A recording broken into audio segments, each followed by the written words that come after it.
ذرا توجہ فرمائیے. حضرت خالد بن ولید کا نام سنا ہے؟ یہ سیف اللہ ہے، اللہ کی تلوار. حضرت خالد بن ولید نے اپنی بیوی کو طلاق دے دی اور بڑا عرصہ وقت اچھا گزرا، طلاق ہو گئی، بیوی چلی گئی. ایک باغ بھی دیا تحفے میں. بعد میں ایک آدمی پوچھنے لگا حضور آپ نے بیوی کو طلاق دے دی، کیا معاملہ تھا؟ آپ فرمانے لگے کوئی مسئلہ نہیں، میری بیوی بڑی نیک تھی، پرہیزگار تھی، اچھی تھی، فرما بردار. انداز دیکھیے گا.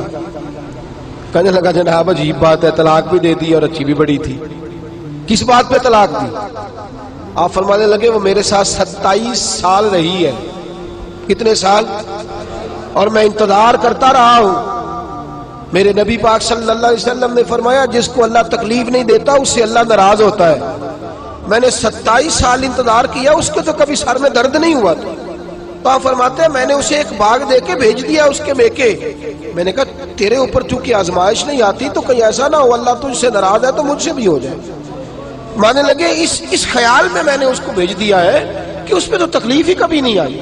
ہمارے ہاں ذرا ذرا سی آزمائشیں ہیں اور لمبے چوڑے پہاڑ ہیں. اور ایک اور بات سن لیں، آزمائشوں میں جو جینا سیکھ جاتا ہے نا، رب کریم اسے درجے بھی بڑے ہی عطا فرماتا ہے. جس کا دنیا میں کوئی سہارا نہیں نہ بنتا پھر اسے خدا کی رحمت آگے بڑھ کے سہارا عطا فرماتی ہے. اپنی زندگی کے اندر آزمائش سے لڑنا، تکلیف سہنا، ذہن بنا لے تکلیفیں آئیں گی، آزمائشیں آئیں گی، بیماری آئیں گی، مجھے برداشت کر. جس کے اندر برداشت ہے اس کا حوصلہ بہت بڑا ہے، اور جو برداشت سے آ رہی ہے وہ ختم ہو جائے. میرے رسول کریم صلی اللہ علیہ وسلم کی صحابیہ حضرت اسماء بنت ابی بکر صدیق، جناب صدیق اکبر رضی اللہ تعالی عنہ کی صاحبزادی ہیں، حضرت عائشہ کی بڑی بہن ہے. یہ وہی ہے جو غار ثور میں میرے نبی کو کھانا پہنچایا کرتی. 90 سال سے زیادہ عمر ہوگی حضرت اسماء کی، اور ان کے صاحبزادے عبداللہ بن زبیر رضی اللہ تعالی عنہ. 90 سال سے زیادہ عمر ہوگی اور ان کے صاحبزادے لڑائی کر رہے ہیں حجاج بن یوسف کے ساتھ. آنکھوں سے انہیں نظر نہیں آتا حضرت اسماء کو، بوڑھی ہو گئی. صاحبزادہ جہاد کر رہا ہے. حضرت عبداللہ بن زبیر اپنی والدہ کے پاس آئے اور آ کے کہنے لگے اماں میرے کچھ ساتھی بھاگ گئے ہیں، کچھ کمزور ہو گئے، حجاج کے ساتھ میرا مقابلہ ہے. والدہ بڑا کم نظر آتا ہے، پریشان ہے، 90 سال سے زیادہ عمر ہے. اور ماں گلی میں جھگڑا ہو رہا ہو تو بیٹے سے کہتی ہے بیٹے تو اندر آ جا جلدی سے، تو نہ بیچ میں حصہ لینا. والدہ سے آ کے پوچھتے ہیں اماں میں کیا کروں، حجاج کے خلاف لڑ رہا ہوں، بہت سارے ساتھی کچھ چلے گئے ہیں ڈر کے، کچھ جو ہے وہ کمزور پڑ گئے، کچھ نے وہ بزدل نہیں ہے، وہ کمزور نہیں، لیکن انہوں نے حکمت سمجھی ہے تھوڑی دیر کے لیے چلا جانا. ماں کہنے لگی بیٹے پہلے تو یہ بتا کہ تو حق پہ ہے کہ نہیں، دولت کے لیے تو نہیں لڑ رہا، اقتدار کے لیے تو نہیں لڑ رہا. کہنے لگے اماں قسم اللہ کی عزت کی میں حق پہ ہوں، میں فکر امام حسین کا وارث ہوں، میں ظالموں سے لڑ رہا ہوں. تو ماں کہنے لگی بیٹے جا. پھر والدہ کہنے لگی جا میرا بیٹا اور جا کے اس کے ساتھ لڑائی کر، اگر تو فتح یاب ہو گیا تو میں شکر ادا کروں گی، اور اگر تو شہید ہو گیا تو میں قیامت میں تیرے اوپر فخر کروں گی. تو کہنے لگے اماں وہ بڑے ظالم ہے، بوڑھی ماں کا حوصلہ دیکھ، وہ بڑے ظالم ہے، وہ تو مسلح کر دیتے ہیں، ناک کان گلا کاٹ دیتے ہیں، اتنا سخت میرا دشمن ہے. والدہ کہہ رہی ہے بیٹے سے، 90 سال کی بوڑھی اماں کہتی ہے بیٹا بکری کو ذبح ہوتے وقت تکلیف ہوتی ہے، کھال اترتے وقت تکلیف نہیں ہوتی. تکلیف تجھے ایک وقت ہوگی جب تیر لگے گا، جب تلوار لگے گی. ناک کان کاٹتے تجھے کیا تکلیف ہوگی، اللہ تجھے زیادہ اجر عطا فرمائے گا.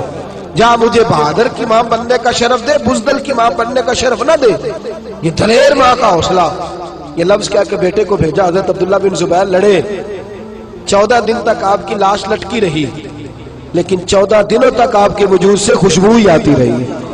حجاج بن یوسف نے آپ کی ماں کو بلایا، حضرت اسماء آئی، کہنے لگا تجھے پتہ ہے تیرے بیٹے کی لاش لٹک رہی ہے؟ کہنے لگی کیا کہا؟